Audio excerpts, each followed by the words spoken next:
For over a decade, the Chinese Communist Party has been butchering thousands of prisoners of conscience for their organs, one of the most horrific genocides in modern history. Doctors schedule an exact day that foreign patients get an organ, whereas in the US, it usually takes around 2 years to find a match. Welcome to the Coalition Roundtable. I'm your host, Chris Chappell.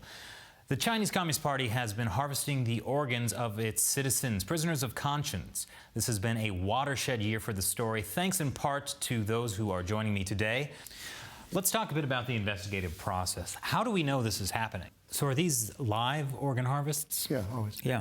I mean, organ transplantation in China is different from everywhere else in the world, because everywhere else in the world you're dealing either with live donors who, after the donation, are still alive, brain-dead donors who are obviously brain-dead after the transplants as well. In China, you get people killed through the organ extraction, and that's only in China. How is getting an organ in China different from anywhere else in the world? Nowhere else in the world, to my knowledge, is the donor killed in the process. If you get a kidney from X country, you're probably getting one kidney and somebody's being paid a certain amount of money. It's not good for their health, of course, but in China, the donor is dead and the body's burned. And that's something that people find very hard to accept. And from the patient experience, there's a couple ways it's different. One is militarization. I mean, you don't normally have military personnel operating on you for a transplant elsewhere, but that's true in China. Another is they send you to the courts to figure out where to get the organ from. Or the courts don't normally serve as organ distribution centers anywhere else, but they certainly do in China. And another is the form of payment. It's often these red envelopes. You know, there's a lot of cash being thrown around, high amounts.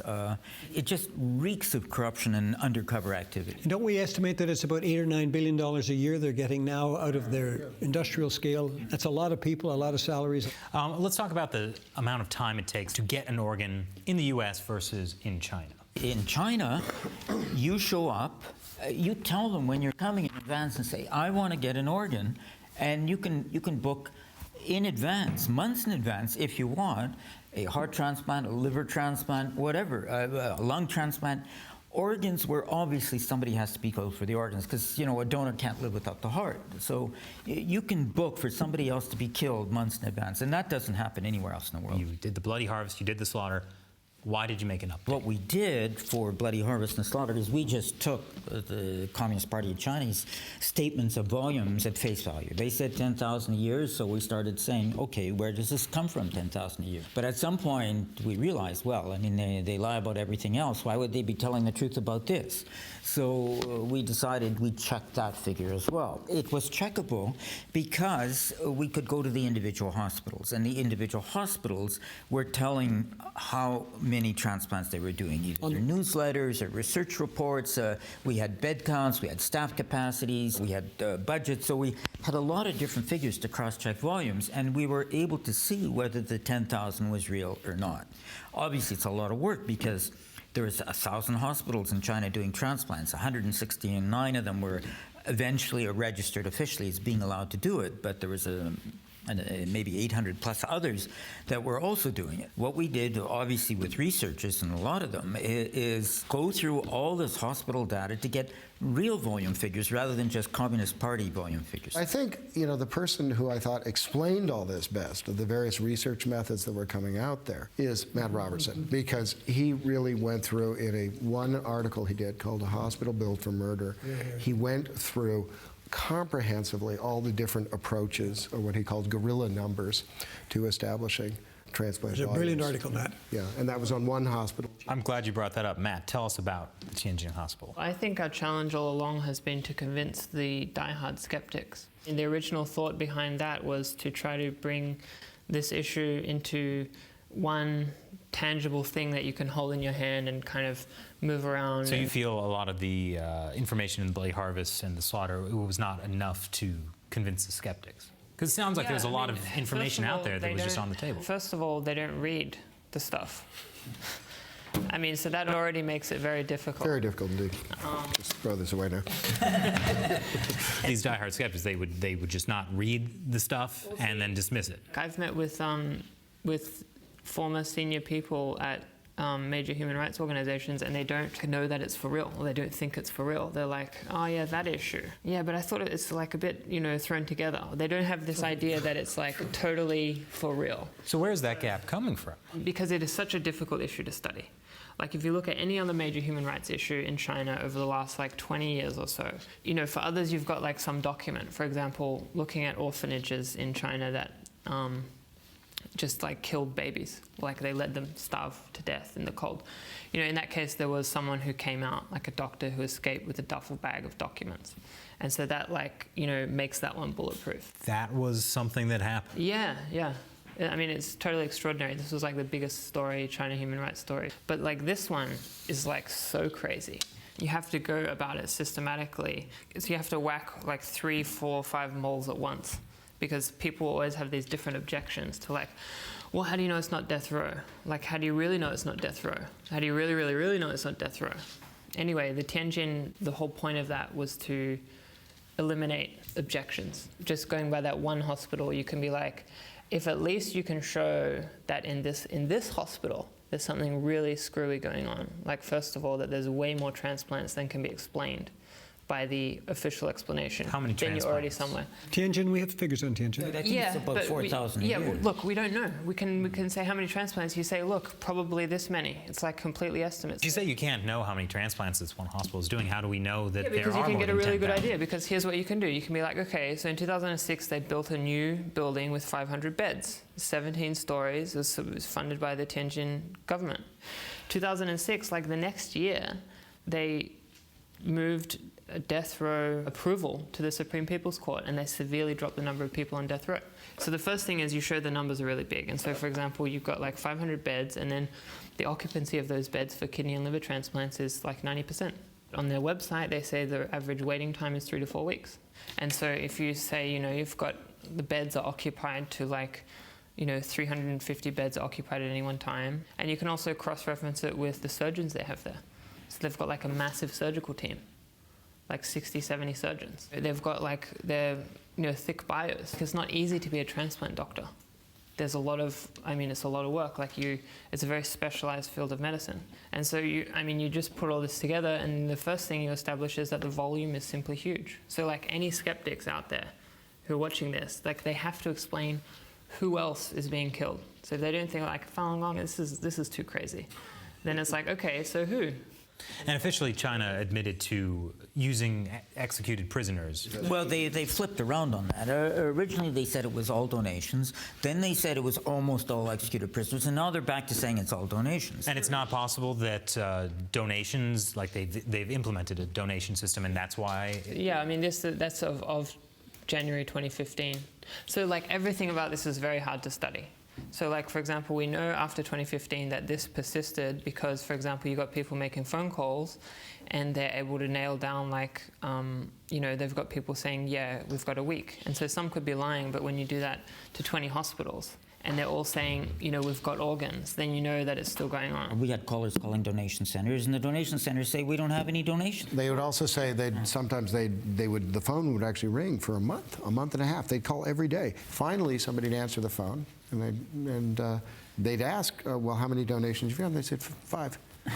We went to Human Rights Watch, Amnesty International, and Human Rights in China almost in 2006. Metis and I both have been involved with Amnesty International in Canada, and they basically took a 7-year hold on this. They wouldn't agree that this was happening, and one of them told me privately is that they felt that if they raised this issue, they would lose all ability to lobby to get rid of the death penalty in China. So basically, for 7 years, head office for Amnesty then was in London. We were not allowed to get anywhere with Amnesty on this issue. We now have Amnesty fully on side with us as of about a year ago.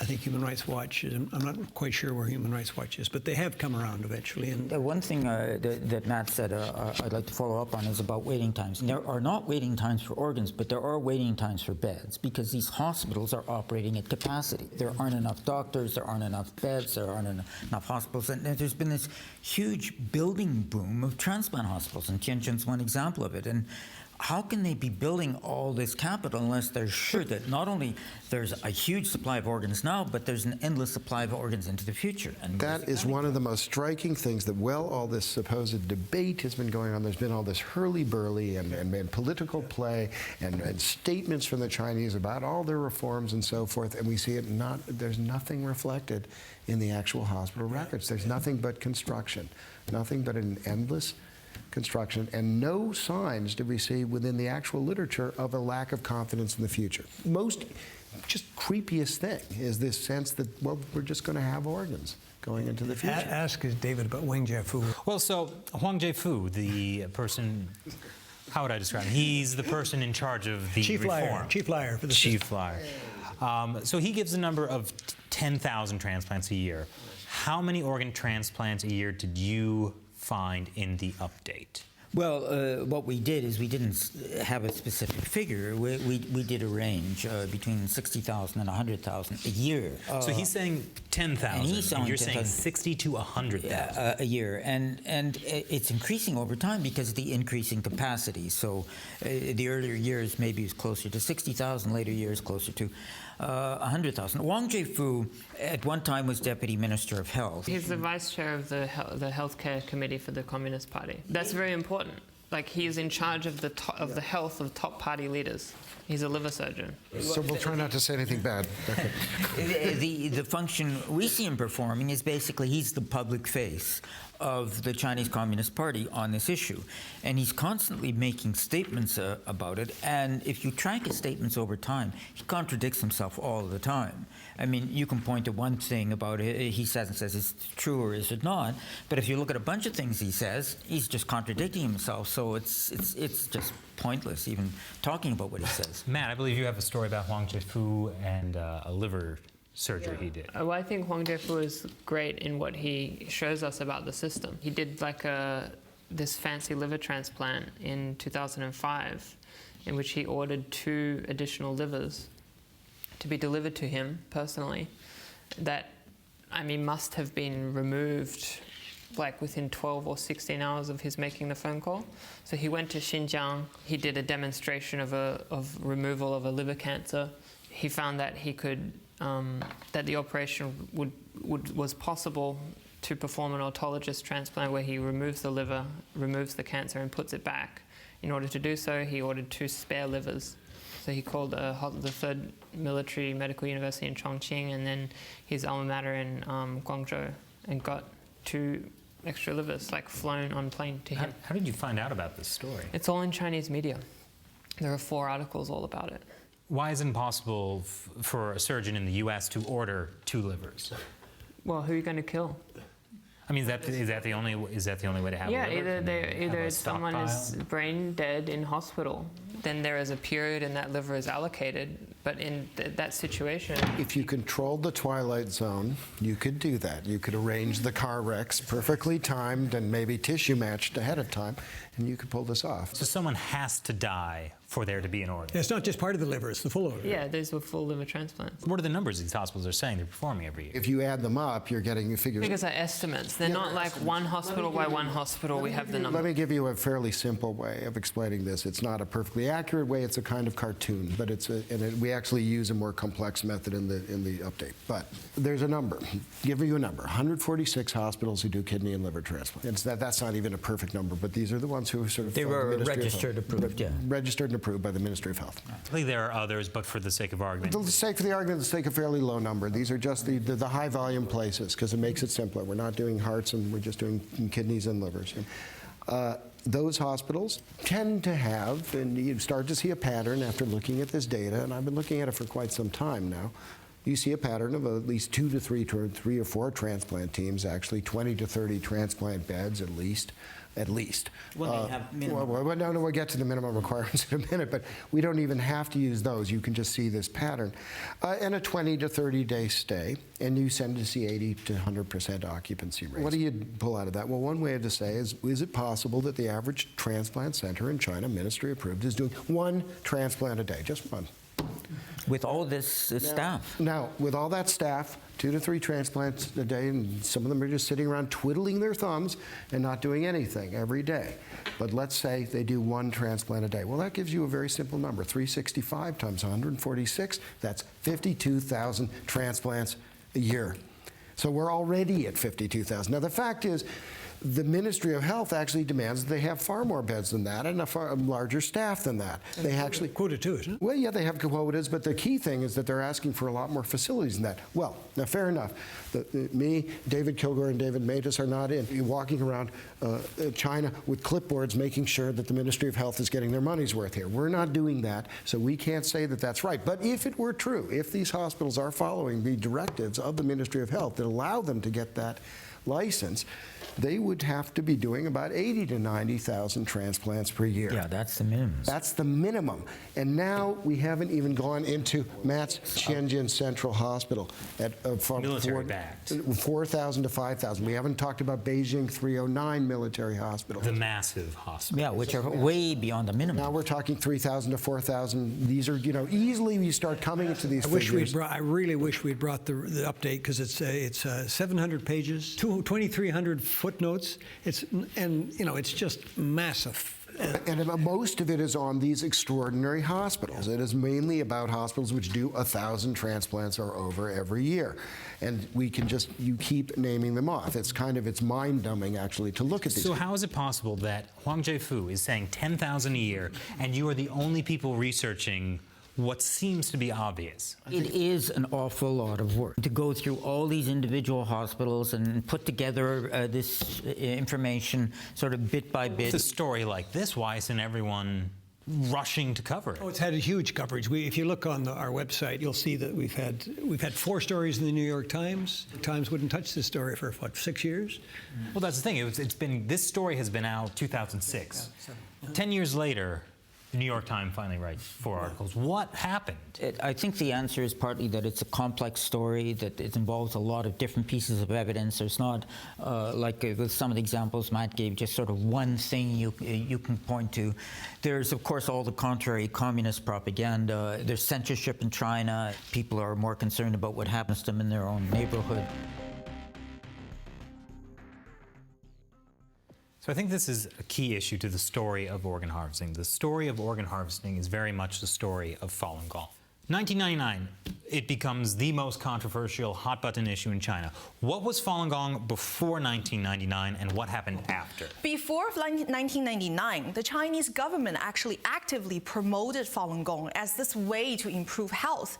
It's part of the Qigong movement. At that time, it's not just Falun Gong. There are hundreds of other Qigong movements that emerged. And they were promoting it in state media? They were promoting it not only in state media, they also give a word to Falun Gong for improving the health, the general state of the population. Falun Gong is more than just the practice that's beneficial to the health. It also has a spiritual side. That is, there are 3 principles: truthfulness, compassion, and tolerance. And these Falun Gong practitioners are encouraged to use these 3 principles to judge their daily action, their daily decisions. And because of that, they sort of rely on their own conscience and their own judgment. They don't follow the communist propaganda anymore. And for communists, that's an ideological challenge. Well, so how do you go from a practice that is promoted, it helps people's health, it preaches the truth, compassion, tolerance, you're saying. How does it go from that to then becoming a cult? Too many people doing Falun Gong, and that's the numbers. So because of the spiritual vacuum after Cultural Revolution, Chinese people, they lost their tradition completely. They lost the spiritual side, belief, everything. And when Qigong exercise emerged, especially in Falun Gong, it became extremely popular. In the course of 7 years, there was 70 million to 100 million people practicing Falun Gong in China. The actual number, we don't know. It might be much higher than that. But because this popularity, 70 million to 100 million at that time in China is about 1/10 of Chinese population. If the Communist Party is going to persecute 1/10 of Chinese people, 1 out of 10 Chinese people, they need to turn the public opinion around. For people like us who live in the South, maybe some of us have never heard of Falun Gong before because we're not really tuned into that Qigong yoga movement thing anyway. I was a kid. that persecution, that propaganda on TV every day, in every level of media, really did the damage. And when the Western world first got to know Falun Gong, it was after the persecution started. I think we have to put this in the context of intolerance generally. I mean, if you wouldn't ask, what is it about Christianity that makes ISIS goes after Christians, or any of the other examples of religious intolerance? David, you can think that way, but that's not the way I thought about it. One of my main purposes in my book was to go out and actually find out what this was about, because that was not a satisfactory answer to me, to just say, well, maybe they're a cult, maybe they're not, and who knows, but they shouldn't be persecuted. No, I felt this is important to establish what this group is. And I mean, there's a simple definition that people can test for themselves, and doesn't require some expert coming out and saying, well, this is the definition of a cult and this is how it works. It's like, that's very vague stuff. My parents were psychologists. Trust me, this isn't an exact science. What we found, though, is real cults have angry people who've left. That's what you have. You have people who've left the thing and they hate it. It's consumed their lives and they're mad as hell and they can't stop telling the world about it. So if you go to Children of God's website, post Children of God, you will find dramatic stories. If you go to the Scientologist, you'll find incredible stuff. If you go to, Divine Light Mission, you'll find these kinds of stories. You will not find this website for Falun Gong. You will find a Chinese government-sponsored website that hasn't been updated for years, okay? Because it's not real. It's astroturf. It's fake. The point is, there is real action. I know people who've left Falun Gong. I know practitioners who have no longer do the exercises. They don't strike me as particularly angry about it. They're still actually quite concerned about the human rights aspect. Okay, and I think that's very important, because that's what separates out a cult, is that experience of, oh my God, this thing took over my life, it abused me, it used me, it separated me from my family. There's your academic definitions. It took my money. Those are the, and so there's a little bit of truth in the academic definitions, but the point is, Falun Gong doesn't meet that. And I can say that with some confidence, because I could not have hung around a group for that many years if it had been like that. Yeah, I absolutely agree with you. It's not a cult. In fact, I used to be responsible for cults in the Department of the Attorney General in Alberta for a brief period, and so I got to know some of them. And you mentioned one of them a minute ago, and we've actually had a case in the courts in Canada where it was ruled that Falun Gong is not a cult. And if you look at, as you said, all the indicia of cults, it is not one. And it's simply a part of this demonization that goes on. It's an easy term to throw out. David and I have met Falun Gong practitioners in probably 50 countries. Or even more, maybe. Yeah. Okay. All walks of life, all ages, all backgrounds, all education. I've found them to be a wonderful group of people. Yeah, I mean, I wouldn't disagree with any of that. I mean, Falun Gong, first of all, it's not even an organization, because it's a set of exercises with a spiritual foundation. Yeah. Everything's on the internet. You don't pay anything. You don't sign up to anything. You can start whenever you want. You can stop with it whenever you want. You don't even have to tell anybody you're doing it. You can. Their principles are very simple and ethical. And I mean, all of that is true. I still say, in terms of victimization, it doesn't matter. There is no excuse for killing anybody for their organs, no matter what you think of them. I think what the issue is, sorry, I need to make this point. This ties into exactly the problem with organ harvesting. Anastasia, everything you said about Falun Gong, I dismiss it because you're a Falun Gong practitioner. I don't believe a word you said. And everything you've heard, Falun Gong is not a cult. You've been told this by your interaction with Falun Gong. How do you deal with this just kind of broad dismissal? If we frame the whole debate in the terms that are set by the Communist Party, then you get into this kind of dead end where you're arguing whether or not Falun Gong is a cult. And it's just like this bizarre, just stupid line of argument. Of course it's not, first of all, but the only reason that would ever be even the terms in which it was discussed is because of this massive persecution.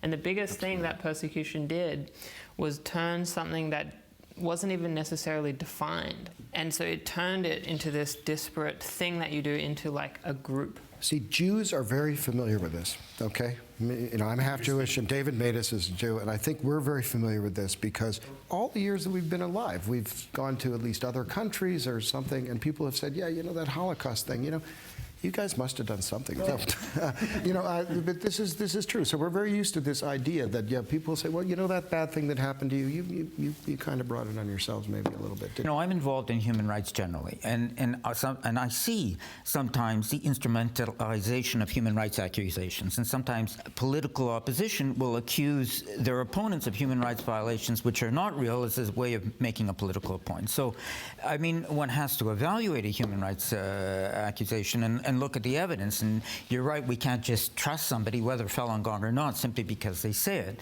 And I wouldn't dismiss somebody because they're Falun Gong. I wouldn't trust them because they're Falun Gong either. But most of our evidence, for the update, we have 2,400 footnotes.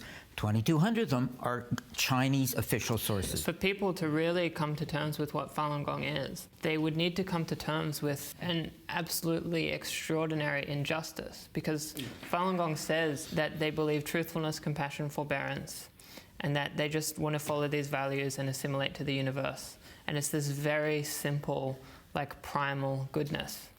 And if that's all it is, and they're being eliminated because of that, then that is a lot to swallow. I didn't ask anyone to accept anything I had to say about Falun Gong in my book. I simply said, you base these things on their actions. You can go through my book. You will not find violence, okay? The most violence you'll find is somebody cutting a wire and connecting it to another wire. And even a lot of practitioners were upset about that. It was very controversial within the practitioner community when they were cutting wires so they could transmit a different program over the Chinese airwaves. In fact, what I found living around Falun Gong was that they spend most of their time discussing ethical matters like this, and the agreements are pretty brisk. When a couple of years ago we were walking in a group of about 1,000 Falun Gong practitioners in Hong Kong, and there was this group called the Youth Care Society. What it really is a branch of the 610 office that harasses and shouts down. They tried to shout down you in Hong Kong recently, David. I would go like this to them when we walked by them. And a Falun Gong practitioner beside me said, "Don't do that, please. We don't do that kind of thing." So, and then the next time I saw these people, they would take the subway. There we go. There we go. Take the subway. And they'd come up every 10 blocks. And the next time I saw them, one of the guys went like this to me. I have enormous respect for Falun Gong practitioners, the ones I've met around the world. But there's an enormous problem with this within the journalism community. Again, I hate to bring it back to journalism. One more time. I once met with I think he was Reuters or AP, I don't want to remember. And I met with this guy in Hong Kong, and somebody said, "Oh, you should have a drink with him." I did. And he said, "Oh, yeah, I'm a China expert. I do China stories." And he said, the one thing I'll never do, though, is I'll never interview somebody from China who's got an agenda. Ooh. And I was like, how do you do stories? What do? Do you just exchange pleasantries? Nobody coming out of China has a grudge or an agenda or an idea. It's just a standard we would never hold our own society to. I'd like to follow up a bit on what Matt says. I think part of the problem we're faced with is that accepting Falun Gong for what it is means accepting the persecution for what it is. People are hesitant to admit that for a number of different reasons. It impacts their interaction, the economics, and it's just the horror of what's happening. It has no place in our world. We don't have good and evil anymore. We have interests. We have competing interests. Yeah. Falun Gong defies that. And the victimization of Falun Gong defies that too. There is obviously no justification for what's happening, and admitting that it's happening is admitting something that people have difficulty even imagining that it's happening. If you look what's happening in China with the Catholic Church, the Communist Party appoints bishop, and with the Buddhism, they've got their own Panchen Lama, and Islam, they have their own imams, but they can't do that with Falun Gong. And because they can't control them by appointing somebody who is the head of Falun Gong, the persecution is the only way out, which is to a certain extent explains the persecution, but also explains their strength, because the Falun Gong cannot be destroyed in that way by appointing somebody the communists decide to appoint as their head, because there is no head. So you end up with a large group. The official numbers from the Communist Party were 70 to 100 million practitioners. Persecution begins 1999. You end up with a huge body of unnamed, unidentified people in the prisons and the labor camps that everyone else in society has backed away from.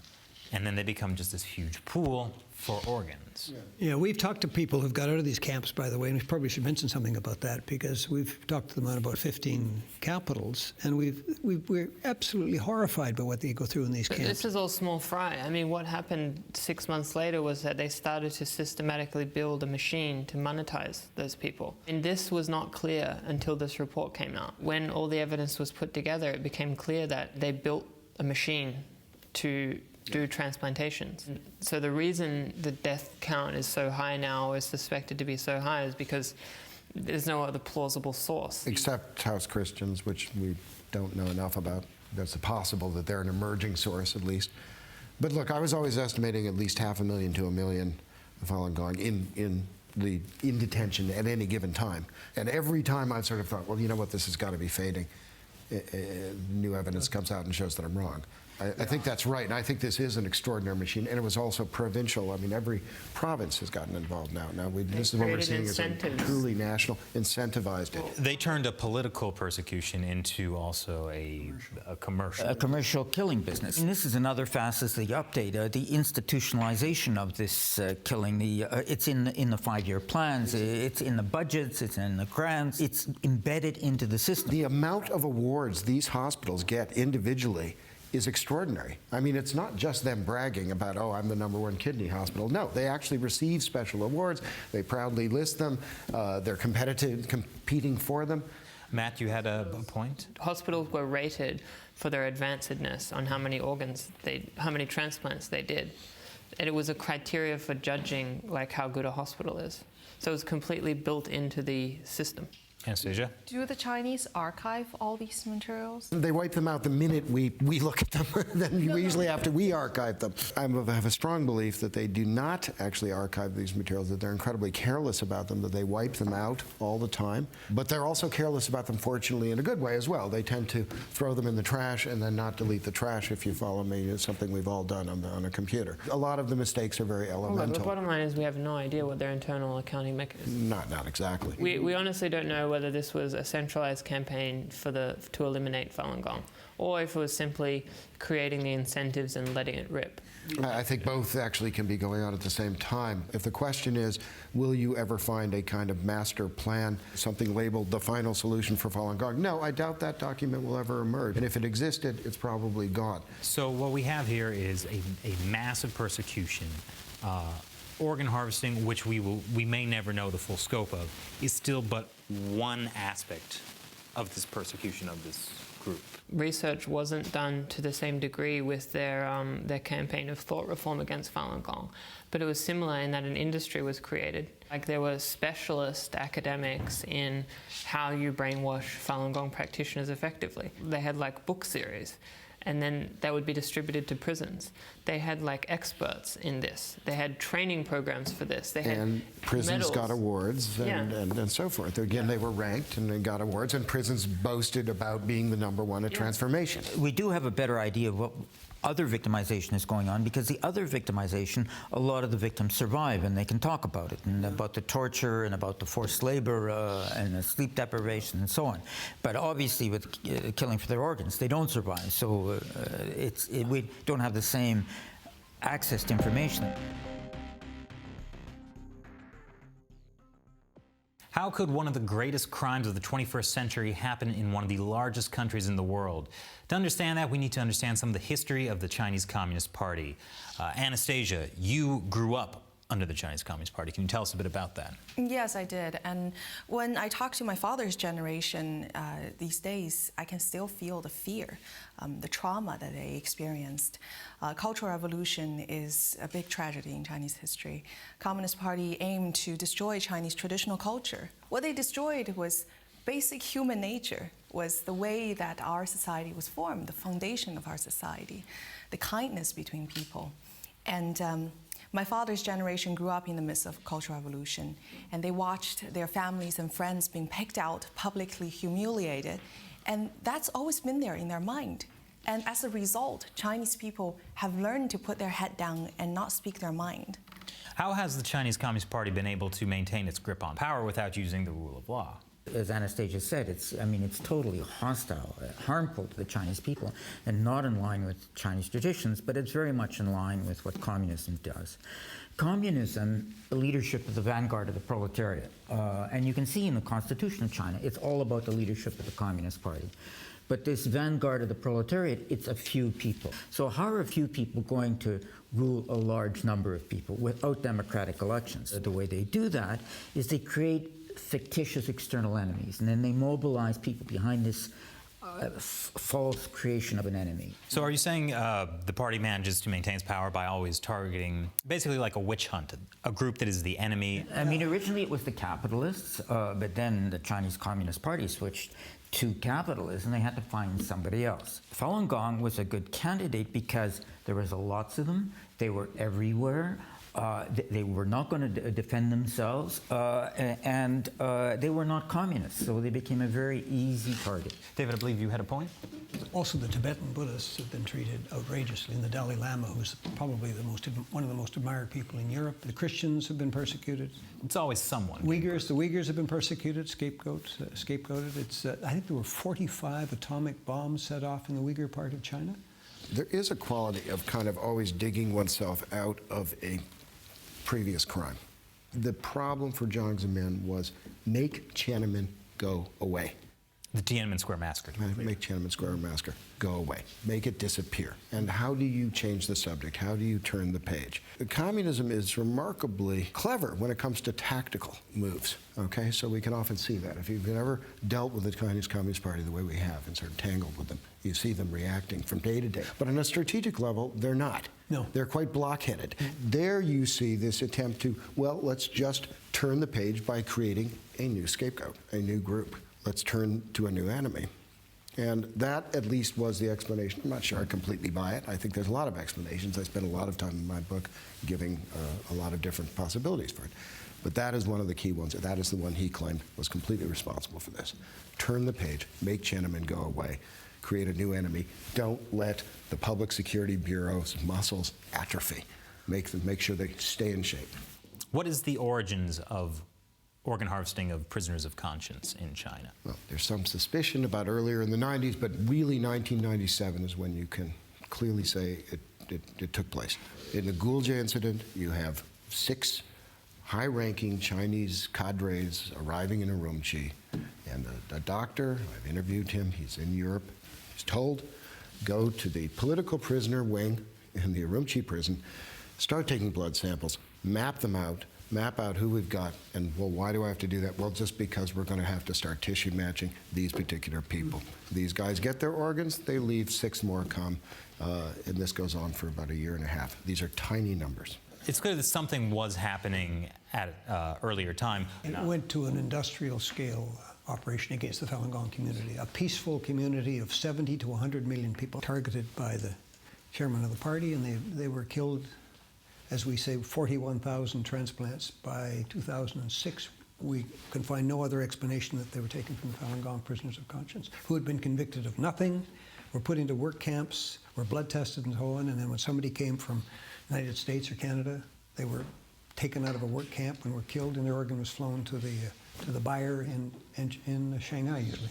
So this was a big shift from the history of the Communist Party persecuting its citizens to the organ harvesting of Falun Gong practitioners. Basically, you had prisoners being executed for their organs in the 80s. In the mid-90s, at some point, probably in Xinjiang is where it takes place, you have live organ harvesting. All right, that's when it seems to come in. 1995, 1994, we have Enver Tohti on record. He performs a live surgery. We have other witnesses who are in the same region who describe screams coming out of the organ harvesting vans as if somebody's still alive in there.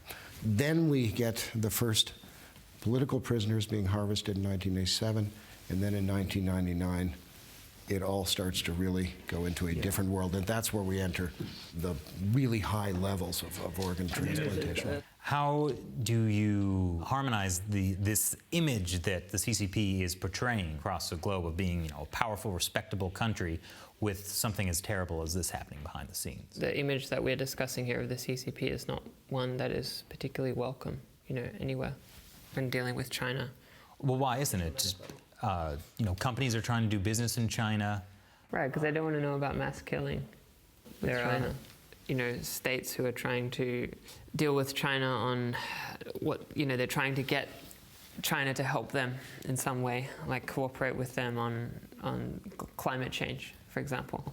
I think the issue is not so much why are they doing that or how are they doing it, is why we outside are not reacting to this better or differently. And I think the reason is there's a lot of willful blindness, that people make money, they've got personal or company or government reasons for wanting to do business with China, and so they just ignore this because it's more convenient to do that. Anastasia, you had a point? Yes, because the nature of the crime we're talking about here, the evidence amount to potentially crime against humanity. And because of the nature of the crime, it necessitates a response from foreign government if taken seriously. So everybody is intentionally, perhaps, turning a blind eye on this because no one wants to be the one that's responsible of the moral responsibility to do something, take action. Not everybody is. The government of Israel and the Knesset in Israel passed laws barring Israeli nationals from going to China for organs when they discovered, a very renowned transplant scientist, Dr. G. Labby, discovered that patients were going to China for transplants at a particular time and place, and he realized then what was happening. So to their great credit, the Knesset passed laws barring trafficked organs. And of course, Taiwan has now done it last year, and Spain has done something quite similar too. So there are 3 countries that have shown real leadership in combating this. I think one thing the international community fails to realize is the differences in how the Communist Party structures the country versus in the West. For example, in the United States, it's not as if hospitals are answering directly to the US government. But in China, it's a very different situation with how the CCP has a direct hold on all levels of society. When I was in the Young Pioneer, every single class would have this vice chair of the Young Pioneer and numerous kind of heads or officials, class officials. And those are all commie youth officials. And they start at age 6 or 7. That's how micromanagement this party is. They start with the kids, and every street that they will have a street head, perhaps a middle-aged woman who wears a red band on their arm. Their job is to scrutinize on every neighbor. And this is probably unheard of in the West, but that's the pressure that Chinese people are born into. This extends very much, to the medical system. Like all these major hospitals, they have party cells. Some of them have websites, so you can see they have party meetings. They have a party secretary in these hospitals. A lot of the surgeons that we've been tracking, they double as party officials. There's one very well-known liver surgeon who's a head of an anti-cult association, specifically to attack Falun Gong. There are doctors who double as the head of a police hospital. The medical system is deeply meshed up with the party. There's also the structure, which is that for every government to function, there's a parallel party function, and the people are different, and the party functionary decides what the government functionary does, rather than the other way around. The government system is a shell or a set of puppets, and it's the party that fills the shell or controls the puppets. That's one difference with the Western system. Another is there's simply no rule of law. If somebody in the Liberal Party or the Conservative Party breaks the law, they can be prosecuted. But there's no such thing as prosecuting a Communist Party official who's doing something in a Communist Party function for breaking the law. It's the party that decides what the legal system does, not the legal system deciding whether the law is being respected. To me, it's fairly simple. This is a surveillance society. Okay, that was my first book, was on basically how surveillance works in China. But that does not mean that everybody is really watched all the time. Yes, there's the women with the red armbands, and there's a certain amount of that going on. But it doesn't mean their sort of electronic surveillance is necessarily taking place of everybody in China. But it does mean party members get watched, and it does mean the military gets watched. And where does organ harvesting begin? It starts in the military hospitals. It was always military hospitals run. And then the armed police get involved, and in fact, it becomes almost competitive between the armed police hospitals and the military hospitals. It is impossible for the Chinese Communist Party not to be watching that activity and blessing that activity.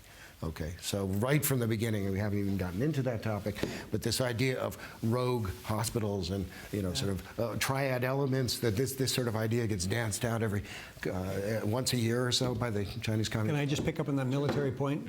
One of the cases we discussed in the book, The Bloody Harvest, is I won't say what country he went with, but he went to a #1 People's Hospital in Shanghai.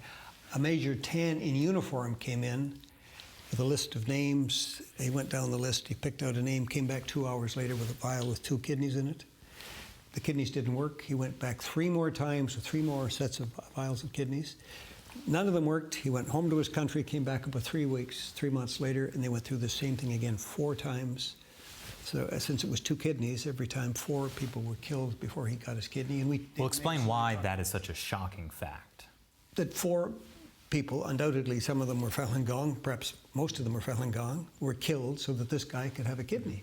So it's impossible to be able to find on short order matching donor organs. In the West, people wait for organs, and there's long waiting times. With China, it's the reverse. They can get organs almost immediately. It's the sources that are waiting for a patient to show up. With kidneys, and people have 2 kidneys. In theory, you can donate 1 kidney and still survive. But we don't find surviving kidney donors. I mean, more recently, they set up a donor system, and it's possible. But when we were doing our initial reports, it didn't exist. So what we have is a vast organ donor pool, which is being killed when a patient arrives and needs an organ. There is no way that the Communist Party can deny culpability in this massive system. They deny it, but then you ask them, well, what is wrong in the book, or in any of the books, or in Ethan Gutman's book, for example, and they have no answer whatsoever. The argument is over, as far as I can tell, and I think there is no serious person that disputes this. This is going on a massive scale, and we say minimum 60,000 transplants a year are being done in China. They deny with bafflegab, gobbledygook, utter nonsense. I mean, they just make up imaginary statements, produce figures without foundation, accuse us all of being anti-China, whatever. So there is no possibility this is rogue hospitals, as you say, or triads. I think what's so important about what we have discovered is that you can't do this kind of transplant volume with rogue hospitals.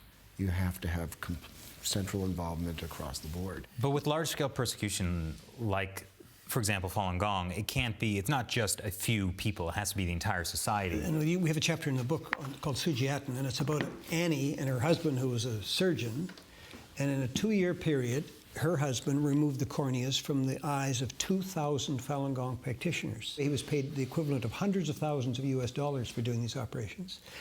He would take the corneas out, and of course they're still alive, and then they'd be unconscious. They'd go into another room, and all their other organs would be taken out. He started to have nightmares, and he couldn't do this, and Annie, his wife, told him, you've got to stop this. The 2 of them managed to leave China, and she blew the whistle on this whole issue. That's the kind of inhuman system that was operating, and is operating today in China with the medical profession. I think if you're asking about how this comes about in terms of motivation, I think there's a number of factors at play.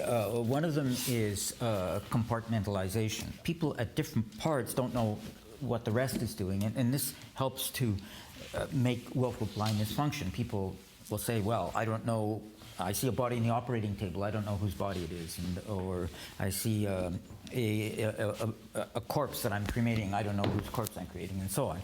So that's one thing. Another, of course, is censorship, so that none of this is reported. You can't see through the media what's happening. You don't have the normal sources of information.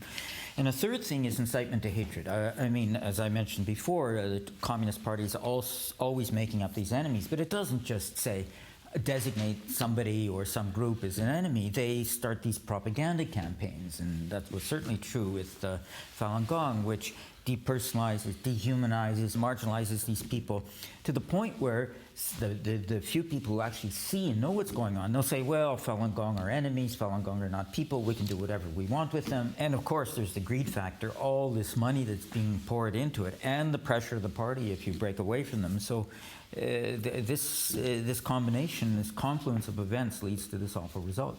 There's a great Nazi comparison. There were probably more than one psychologist, but Robert J. Lifton interviewed a bunch of Nazis in the 50s or 60s, I believe, Nazi doctors. And he observed that in their minds, the difference between healing and killing became blurred.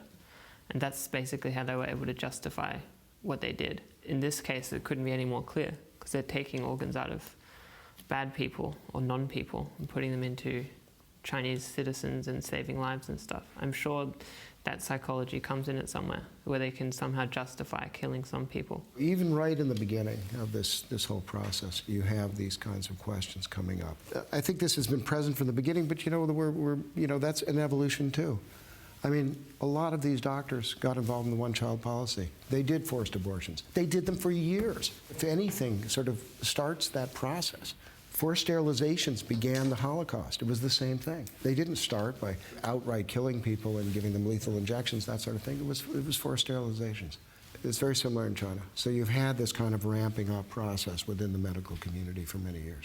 I see the party as an institution that has only one priority, which is keeping the party in power. In power is a group of mass killers. This is the party history, a history of mass murder with the murderers still in power. So it just continues unless something is done to stop it. I think you raise a very interesting point that the party exists to maintain the party. It's easy for a lot of people to see like a dictatorship and see this one person in power, it benefits him. But with the Communist Party, it's not about preserving the power of any individual. In fact, the history of the party involves many of its top leaders getting purged and killed. It's the system to maintain the system. It seems that a lot of the debate within China is how to change the Communist Party, how to reform the Communist Party. The obvious solution, which is getting rid of communism, just doesn't seem to be on the table. The party won't let it be on the table. The repression narrows the room for debate, and then within that debate, everybody's talking about how we can improve the Communist Party rather than how we can improve China. Anastasia, just explain about the flag. You might be interested in how the flag is structured. Flag was 5 stars, the Chinese National People's Republic of China's national flag. The center, big one, means the Communist Party. But if you notice that there are 5 stars, if you take away the big star, if you take away Communist Party, there are 4 stars left. And what is 4 in Chinese? Death. Yep. So that's what they make Chinese people think. Without the Communist Party, they're going to die. Now, and I mean, we're just talking about Falun Gong and how it's been maligned, and then switch to the Communist Party. There is a Chinese saying called "zei han zhua zei." It means the thief yells, "Catch the thief." And so the Communist Party called Falun Gong a xie jiao, like a deviant religion, or it was translated to English as an evil cult. And if you actually look at the Communist Party, it's actually a really fun experiment. If you just like look at the attributes of cults, it's like the Communist Party hits every box. Yes, takes money from its followers. It keeps people in captivity. It's like them from their families. Yeah, it's like No getting out. right. It's a centralized thing. Like this is a regime where in the 60s there was cannibalism, like politicalized cannibalism. Like it's not eating because people are starving, like in the Great Leap Forward. This was like eating people's hearts for like because they're political enemies, like documented cases of this. Yep. So this is like a really crazy regime. But China's changed now. So then you bring in the organ harvesting, and like this is like the ultimate. This is the apotheosis of the Chinese Communist movement. It's like cannibalizing their own citizens for money, using doctors. One of the ways it's changed is it's become a lot more global. It projects its persecution around the world. I mean, there's lots of persecutory regimes, but China is almost unique in the sense that its persecution spreads everywhere. Moving forward, what can other researchers do? What we need to do is action at the legislative level, such as Israel, Taiwan, Spain have done. Sweden and the United States and so on could pass laws basically barring organ tourism by their citizens to places where they can get trafficked organs. And there's only one place in the world where you can get a trafficked organ on an industrial basis, and that's China. So what is organ tourism? It's transplantation across the border with exploitation. In China, what we have is a very particular form of organ tourism, which is institutionalized. In many countries, it's a black market, but in China, it's not. It's the standard hospitals. It's systematic, a practice that's universally decried within the transplant profession. Say you live in New York, you fly from New York to Shanghai, you pay a huge amount of money for the organ. organ, they do blood tests and find out what's a match for you, and they go out to a work camp and they find a guy out in the work camp who's been convicted of nothing in all likelihood. He's probably a Falun Gong practitioner. They take his liver out and they fly it to you in Shanghai. You get a new liver. They tell you you're getting it from a convicted capital offender. You fly home to New York with a new liver, and he is dead. So it's possible a lot of people in the West have gone to China under false pretenses. Oh, more than possible. It's happened. And they end up with an executed Falun Gong organ. We've got data for 2 countries, Malaysia and Taiwan. There's also the Koreans and the Indonesians. So then currently Israel, Spain, and Taiwan are the only countries in the world that have banned their citizens from organ tourism. We often have a lot more leverage than we let on over China. And in this case, it's fairly obvious to me that we do, because even back then, in those years when I was working there, pharmaceuticals, big pharma, was a big gleam in China's eye. They were looking to expand in this area. That was the big profit. Okay, the idea was that China would eventually have a medical establishment which could make drugs, new drugs, all kinds of drugs, drugs that people would buy. They'd buy them for a fraction of the cost, and they'd get them approved in a fraction of the time because they'd have their own FDA. Everything I've seen in the literature leads me to believe that is still a resident in China, and in fact is maybe more resident than it ever has been. They would also not have the human experimentation problem. Exactly. You've got a huge captive population, if you like, that you can experiment on. That's cheap to do, even if we're not talking about something, really insidious or evil. You can do clinical testing over there, as Roche discovered very quickly. Roche does clinical testing of transplant patients. And you look at those issues and you say, well, okay, is 8 or 9 billion the big money? No, of course, that's nothing. That's pocket money in China. We're talking about the real money. And I am sure that the medical establishment, the Chinese medical establishment, realizes this is a confidence game. If the West accepts the Chinese medical establishment as legitimate and ethical, it's very possible for them to go ahead with their dream. If the Western medical establishment does not accept them, even in one area, but this has become a fairly important area and a fairly visible area, then it's much harder. There's 2 wings, if you like. One wing which is working on pharmaceuticals, which is the big money, and there's another wing which is working on this rather political project of wiping out Falun Gong through a massive transplant program, and that's another wing. This wing is the easy cash, and this one is the long-term and the big cash. And that's the big payout. But what I would say is transplant tourism is wrong, and it's a problem, but it's a demand problem. And what we're dealing with the killing of Falun Gong for their organs is a supply problem. And you're not going to solve the supply problem by dealing with the demand problem. You could cut off transplant tourism completely, and the killing of Falun Gong for their organs would continue, because the reality is in China, just in China, there's lots of people who need transplants. I'm not saying, David, I'm not saying that we are going to cut it off. I'm not saying this will stop them from doing what they're doing. I think they'll probably complete the crime. I want to increase the pain that they feel for doing it. And this is the way. I want to cut them off. If a medical establishment does something like this, they deserve to go down in flames. That's what I'm saying. This is not some sort of situation where we can just say, well, we can just sit back and... No, we have to take a stand, if nothing else but to clean our hands, okay? And you're saying the Transplantation Society should get out of China? They should get out of China. Everybody should get out of China who's involved in medicine, as far as I'm concerned. We should cut the Chinese off. They are a pariah nation. What they have done is, there's no other way of putting it, and that's the end to it, in my opinion. Whether it stops the organ harvesting of Falun Gong, whether it leads to more transparency, I have no idea. Even if you're in the middle of the Holocaust, do you sit there and really make that calculation that the British did, that if we bomb Auschwitz, we might kill some innocent people? That's not the consideration anymore. You do what you can to stop it. You do what you can so you can say, I have a conscience, I did something. Absolutely. So what can be done? Not just to clean our hands, as you say, but to actually affect actual change in China, to perhaps stop genocide. We can certainly do what we can to avoid any complicity, and that's why I think it's important to have ethical standards and legal standards to basically stop transplant tourism completely into China.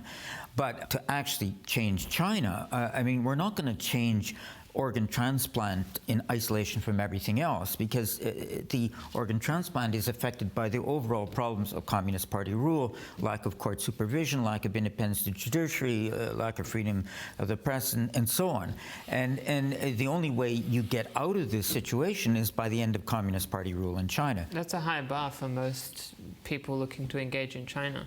I mean, I think that the argument can be made that simply raising this at the highest levels, by the United Nations or the World Medical Association or major governments, that if they raise this at the very top level of the Communist Party and also made it an issue publicly, like an international issue about China that everyone was aware about, and that there was a deep sense of global shock, and everyone would be deeply disturbed if everyone really realize that this is for real. And I think that would have a huge effect on the Chinese leadership and might lead to stopping it or other changes that went along with stopping it. The problem has been that the way that every medical establishment or authority, global authority, has handled this is by calling for transparency from China. So, okay, we need China to be more transparent about what's going on. And this plays into the Chinese hands, because Huang Zhifu is only happy to make up some new numbers. He'll make them up and he'll publish them, and he calls that transparency. Well, if the transparency consisted of publishing your entire list of previous transplantations such that they could be traced to the donors, if that was the demand, then that could never be met, and so that would be an effective way of... I think that's worth doing. I think we should try to get it done, but I'm not sure that's a lower bar than getting rid of Communist Party rule. That itself is a pretty hard thing to accomplish. Well, it's just a rhetorical statement, because they're never going to do that. They couldn't possibly do that. But if you set that as, you could at least say that's when we'll be satisfied, which is like, that's never going to happen. It means we'll never be satisfied. But that's where I lose confidence in Western institutions to be able to set up exactly what you described. Yeah, if you were running them that, no problem, okay? Set the bar high. Up till now, they haven't. The problem now is we have the Transplantation Society, which got into China and negotiated, I think probably with the best of intentions to a great extent, found themselves very quickly, just demanding transparency, and what they meant by that was the Chinese could make up numbers and please take us to a hospital which has been cleansed for our benefit, and then we can look at it and pronounce you reformed. This is a problem. This is a problem that we lead ourselves into a situation. People buckle in China. I don't know what it is, but people really fall into a trap, and I've seen it again and again. I would suggest sort of 3 immediate practical targets. End transplant tourism. Secondly, avoid all contact with the Chinese transplant profession. And third, have an independent investigation, governmental or intergovernmental. Those things could be done and will have an impact on what's happening in the future. That is achievable, too. Those 3 things are quite achievable. Chris, you asked what can other investigators do. I think there are a few unexplored avenues.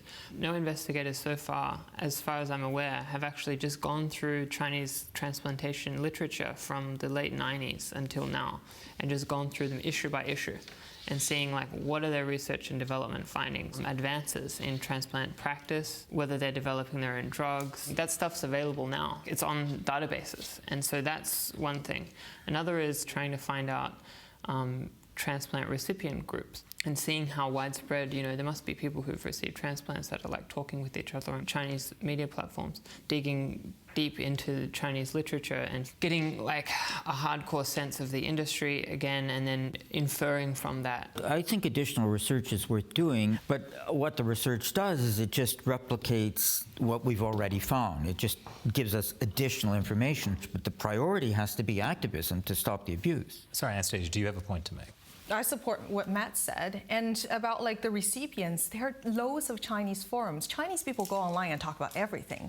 In those forums, you can get a lot more information that can point to new things. In Canada, for example, some people are going by car from city to town to village, and they're getting phenomenal coverage. I don't know whether it's on the front page of the papers, but they have a sign up saying stop organ pillaging. And all of us can do our thing in our own country, wherever we are, locally or nationally, and we can do what we're best at. Human rights violations are attacks on humanity. And the way you remedy the victimization is for humanity to reject its own victimization. If you mobilize enough people in enough countries that get concerned, then violations end.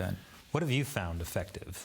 From my side, I would like to see more artists perhaps joining the movement. This is not about any theory, it's not about any human rights law, it's about real people's life. Once I think everybody gets that, once they really feel it, everybody will be compelled to act. Is raising awareness enough? If everybody throughout the whole world, including in China, was aware, yes, it would be enough. So then this is my thought. The persecution of Falun Gong, organ harvesting, this is really just the latest in a long string of crimes against humanity the Communist Party has perpetrated. People always talk about, can the Communist Party reform? Or how can we make the Communist Party reform? Can it? Is that even a discussion worth having? Can there be a reformed Communist Party? Well, we could talk about that probably for 2 hours, but the immediate goal is to stop people being killed for their organs. I absolutely agree with you, of course. But I can't help. This is where the Jewish genes kick in. Good genes, good genes. Well, I don't know if they're good or what, but I think the important thing about the Jewish experience was we worked very hard. A lot of people worked very hard, Jews and non-Jews, to make sure that this was something that was really investigated and brought out to the open, and everybody had to think about it and everybody had to face. It took years for that to happen because Germany was part of NATO and we needed their help to defeat the Soviet Union. That was the concept. But eventually it did happen. There's a long-term struggle here, and it has to do with just the human species. I mean, not falling into these. They have to learn from every time we descend into genocide. You must learn from it. I mean, the Holocaust experience is done in the context of the unconditional defeat of Nazi Germany, and what we have with Communist China is the Communist Party still in control. Grappling with this kind of mass killing where you've got the perpetrators still in power, I mean, we're trying to deal with it a bit now in Sudan, but it's very difficult to do when the perpetrators are still in power. I wouldn't say it's impossible. On the contrary, I would say we have to try to do it.